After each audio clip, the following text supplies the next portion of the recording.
Well, welcome to Coach's Corner, and I'm Perry Williams. Today I got Coach Buckley, the Noblesville High School girls basketball coach. Welcome, Coach. Good to be here, thanks. Let's talk a little bit about, yesterday was a sectional drawing. Let's talk a little bit about that and some of your thoughts and what some of the ideas you have about the tournament. It's a pretty good draw anytime you get the bye. I think can be a good thing. And our group this year really likes to practice and give us plenty of time to put in any game plan we want to do for whether it be Southeastern or Westfield. So it's good for us. We're excited about it. Coach, I know in some cases there's a deal from team to team about whether you want to buy or not have a buy, or do you always want to buy?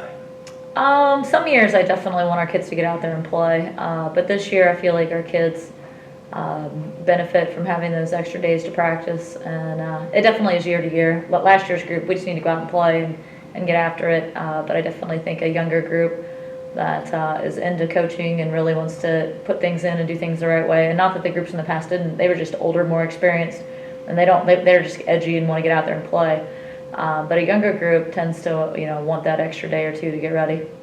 Okay, and talking, I know the sectional drawing now, we don't play till February 3rd. Tournament doesn't start till January 31st, I believe.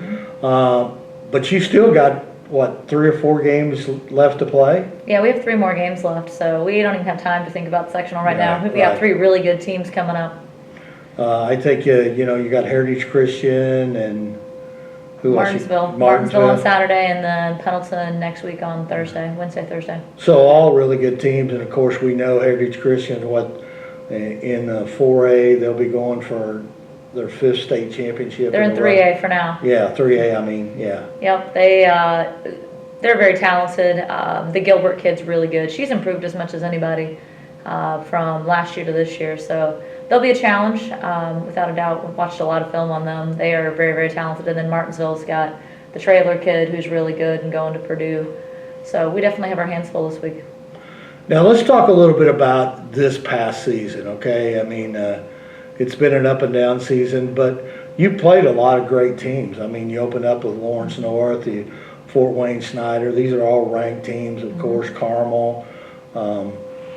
Zionsville that you just played. There's some talented teams that you played, and if you really look at it, I looked at, like I said, when I got here, I left my sheet on the desk instead of putting it in a folder where I thought it was. I brought the folder, but anyways, you kind of look at, in every one of those games, there were periods of time where we played very good basketball.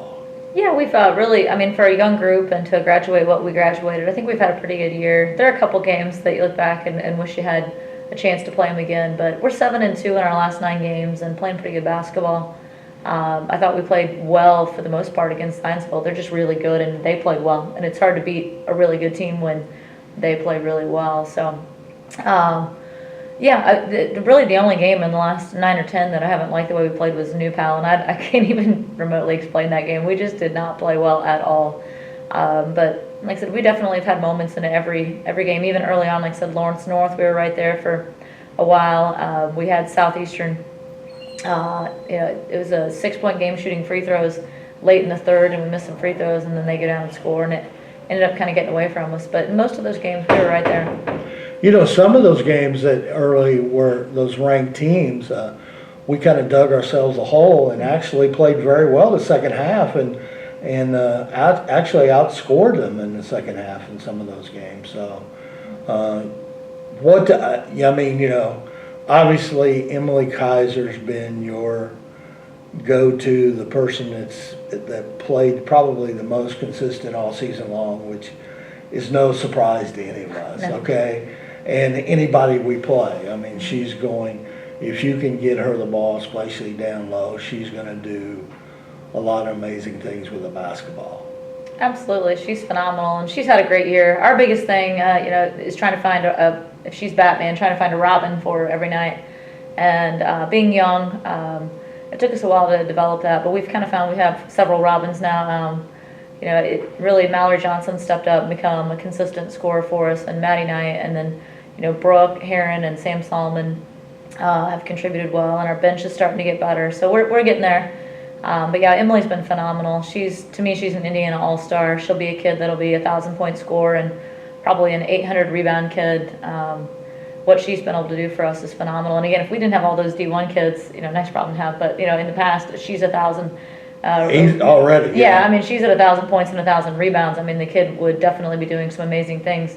But like I said, playing, on a team with Aaron Wood and just all these, Caitlin O'Reilly and Alexa Shannon and all these kids over the years, she's not been expected to score 20 and grab 10 every night. Now she's doing that, and like I said, she's been phenomenal all year. You were talking about Mallory Johnson and Maddie Knight, the one thing that always amazes me, and I said on the air the other night during the broadcast, is when you look at the stats column,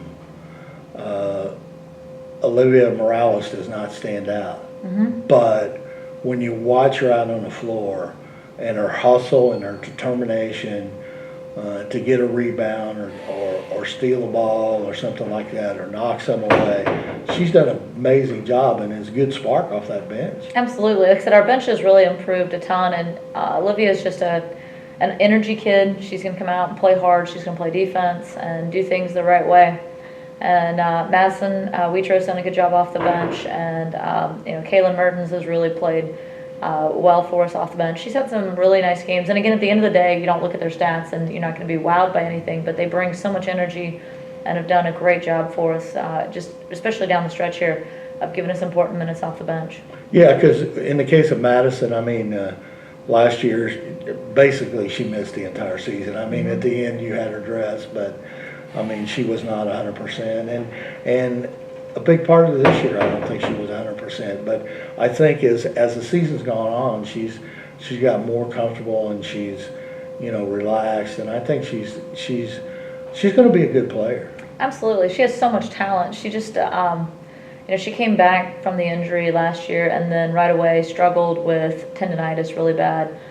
She wasn't really even released until July or August to start playing again, and then from there we didn't really pick up and go 5 days a week until we started. So she was only playing about 2 days a week. So it took her a long time to get back in shape and get all that injury stuff out. So she has really benefited from us being in the gym 6 days a week, and as she's finally healthy and becoming more mobile, and like I said, she's going to be a really good player before it's all said and done.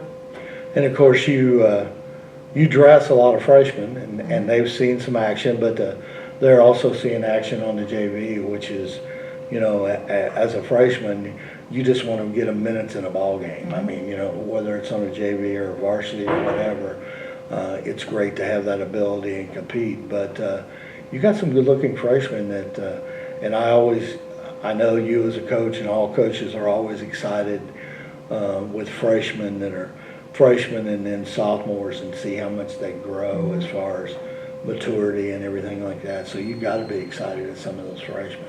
A lot of potential there. I think Abby Haley's that kid that you'll see be a really huge impact player. Like I said, she reminds me a lot of Becca Bergman. Just kind of the ability to get everybody else involved, and her court vision, her speed with the ball in her hand is ridiculous. She is so fast.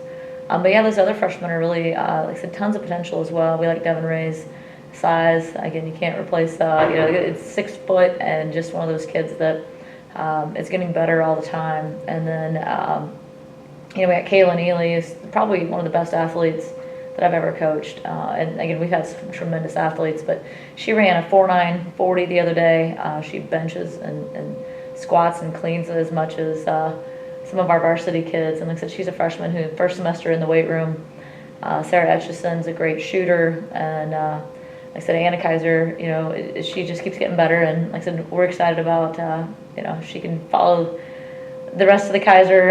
She's going to be pretty good before it's all said and done. Absolutely. It's I saw a smile on the face the other night of her mother when they were both in the game, when Emily and Anna were both in the game. That's got to be a great thrill. Yeah, we've been able to do that a couple times this year, and it's fun to see them get to play together. They get along really well most of the time, so it's fun. Well, they're sisters. Exactly. Right?